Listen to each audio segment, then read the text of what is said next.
Good morning, students. Today we will continue our same chapter, Sectors of Indian Economy. This is chapter number 2 of Economics. So, in a previous video, we have discussed about some important sectors of economic activities, and they are primary sector, secondary sector and tertiary sector. In our previous video we have discussed about all these sectors in a very detailed form, and we have also discussed that how they affect the Indian economy. Today we will discuss some new important topic of this chapter, that how can more employment opportunities be created. किस तरीके से India जैसी country जो कि developing country है उसमें employment opportunities को create किया जा सकता है, बिकॉज पॉपुलेशन को देखते हुए as we all know that India is the second largest populous country in the world. तो इसलिए यहाँ पे जो एम्प्लॉयमेंट अपॉर्चुनिटीज़ हैं वो भी काफ़ी चाहिए और उतनी अभी मौजूद नहीं है। तो किस किस सेक्टर से कितनी कितनी एम्प्लॉयमेंट अपॉर्चुनिटीज़ क्रिएट हो सकती हैं, उन सब के लिए हम लोग अब आगे स्टडी करेंगे कि किन किन सेक्टर्स से हम लोगों को एम्प्लॉयमेंट और मिल सकता है।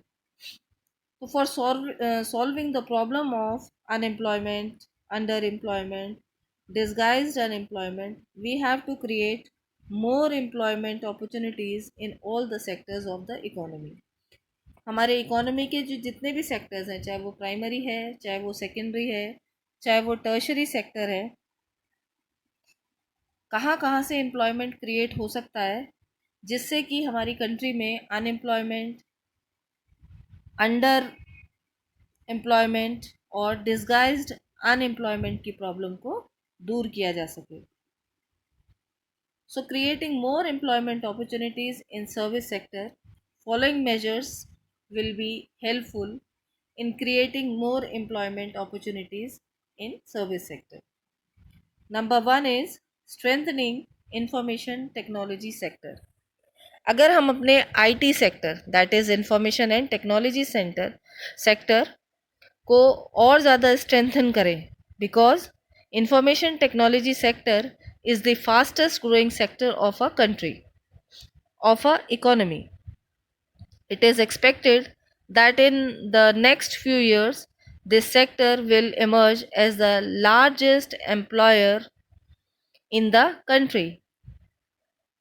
क्योंकि जब हम देखते हैं कि आज का युग कंप्यूटर का युग है, तो जितनी भी हमारी जो IT सेक्टर्स की जॉब हैं वो डे बाय डे बढ़ेंगी ही. तो IT सेक्टर एक ऐसा सेक्टर है जो कि आने वाले भविष्य में और ज़्यादा एम्प्लॉयमेंट अपॉर्चुनिटीज़ हमें प्रोवाइड कर सकता है. It includes computer related jobs, it includes telecommunications, call centres and so many other opportunities for employment.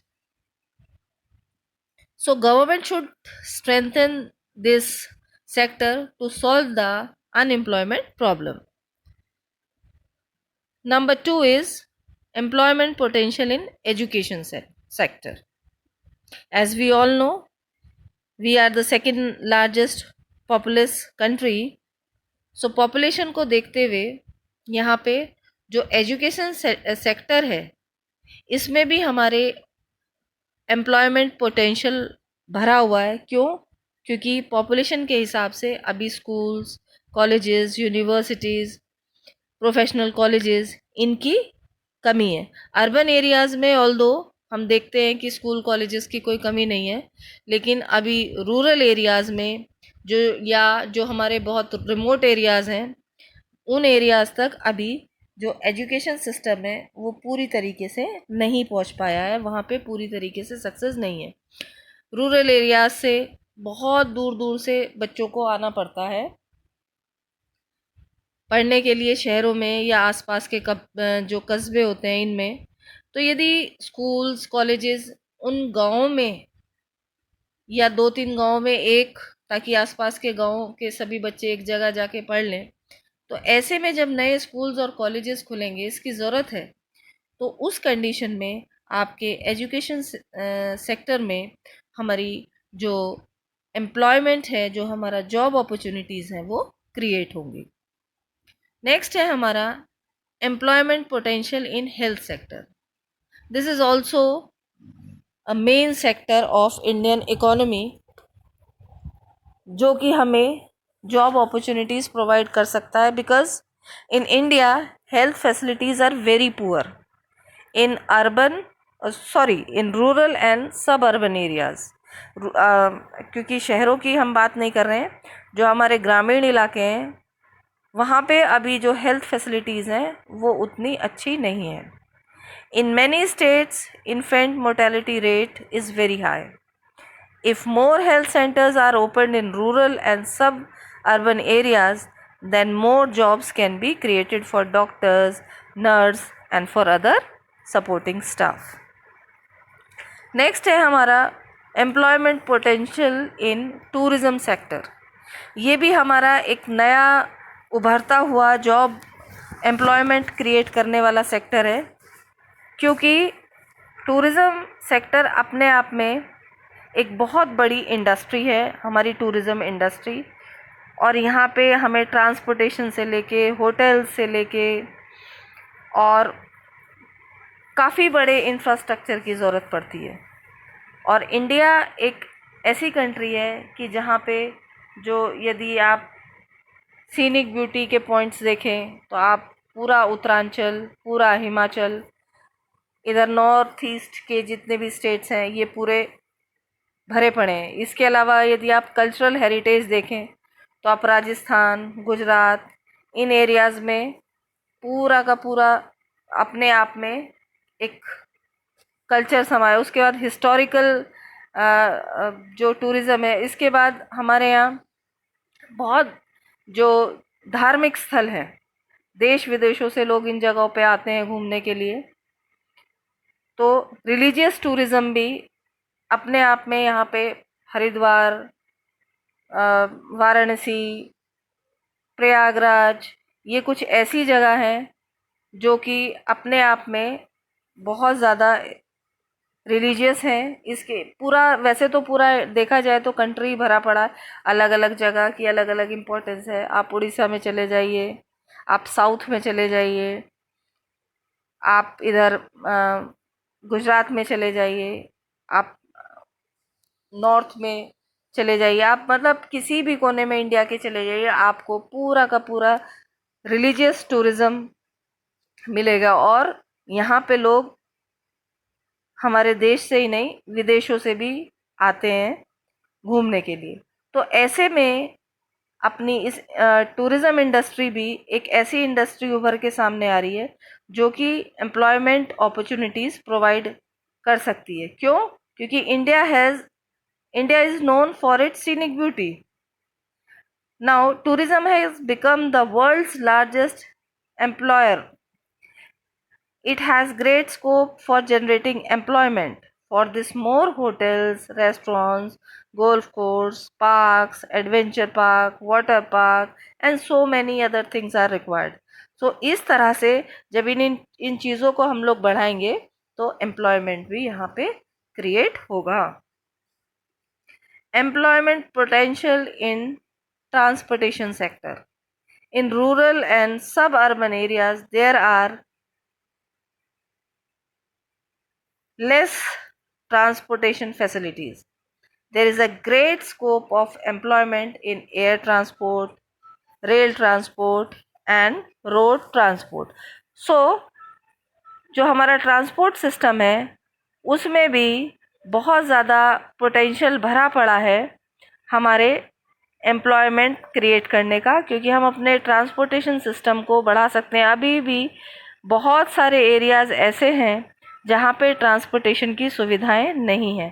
तो ये भी अपने आप में एक ऐसा सेक्टर है जो कि एम्प्लॉयमेंट क्रिएट कर सकता है।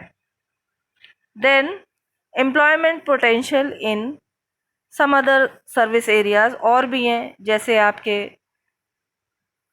बैंकिंग सर्विसेज हैं, इंश्योरेंस सर्विसेज हैं, कम्युनिकेशन है, एंटरटेनमेंट है, आपके ब्यूटी केयर सेंटर्स हैं, है ना, एडवर्टाइजिंग सर्विसेज हैं। तो ये सारी जो सर्विसेज हैं ये भी फ्यूचर में आपको काफ़ी एम्प्लॉयमेंट जनरेट करके दे सकती हैं, बिकॉज़ ये सर्विसेज इस समय लगातार बढ़ती जा रही हैं। तो इस तरीके से जो अलग अलग हमारे सेक्टर्स हैं वो हमें एम्प्लॉयमेंट अपॉर्चुनिटीज़ क्रिएट करके दे सकते हैं। इसके अलावा कुछ और भी हमारे इम्पोर्टेंट पॉइंट्स हैं जो यहाँ पे डिस्कस करने ज़रूरी हैं कि किस तरीके से हम लोग प्राइमरी और सेकेंडरी, ये तो हमने बात करी कि सर्विस सेक्टर में किस तरह से जॉब क्रिएट कर सकते हैं। तो जॉब्स जो हैं वो हमें प्राइमरी सेक्टर से भी क्रिएट कर सकते हैं, और हम लोग जो हमारा मैन्युफैक्चरिंग सेक्टर या सेकेंडरी सेक्टर है उससे भी और ज़्यादा जॉब क्रिएट हो सकती हैं। जैसे बेसिकली प्राइमरी सेक्टर को हम लोग एग्रीकल्चर सेक्टर बोलते हैं, और मन में एक ही बात होती है कि एग्रीकल्चर सेक्टर मतलब केवल खेती करना। लेकिन इसके अलावा हम रूरल एरियाज़ में यदि नॉन फार्मिंग एक्टिविटीज़ को भी प्रमोट करें तो अनएम्प्लॉयमेंट जो है काफ़ी हद तक दूर हो सकता है, एक नए एम्प्लॉयमेंट क्रिएट हो सकते हैं। जैसे गांव में जो नॉन फार्मिंग एक्टिविटीज़ हैं, जैसे बहुत सारे स्मॉल स्केल या कॉटेज इंडस्ट्रीज़ हैं उनको प्रमोट करें, अलग अलग तरह के हैंडीक्राफ्ट्स हैं उनको बनाने के लिए ट्रेनिंग्स दें, प्रमोट करें। इसके लिए बहुत सारे एनजीओज़ भी वर्क करते हैं। तो इस तरह से भी जो हमारा एम्प्लॉयमेंट है इन एरिया से और ज़्यादा क्रिएट हो सकता है। इसके अलावा जो हमारे ये स्मॉल स्केल इंडस्ट्रीज़ हैं या कॉटेज इंडस्ट्रीज़ हैं, इन इंडस्ट्रीज़ के लिए इजी अवेलेबिलिटी ऑफ क्रेडिट, यदि government easy availability of credit on reasonable interest यदि प्रोवाइड कराए हमारे फार्मर्स को, तो क्या करेंगे कि वो अच्छी क्वालिटी का सीड्स, फर्टिलाइज़र्स और इन सब चीज़ों को लेके मल्टीपल क्रॉपिंग, है ना, मल्टीपल क्रॉपिंग कर सकते हैं। यानी जितने समय में उनके खेत खाली पड़े रहते हैं या इस तरह के बीज जो कम समय लेते हैं और ज़्यादा फसल प्रोडक्शन देते हैं, तो ऐसी फसलों, ऐसे बीजों को वो खरीद सकते हैं, उसकी टेक्नोलॉजी सीख सकते हैं, तो कम समय में वो लोग ज़्यादा अर्निंग कर सकते हैं। तो ये कुछ हमारे पॉइंट्स थे जो कि हमारे अलग अलग सेक्टर्स से हमें एम्प्लॉयमेंट क्रिएट करके दे सकते हैं। So in next video we will discuss some other important topics. Thank you so much.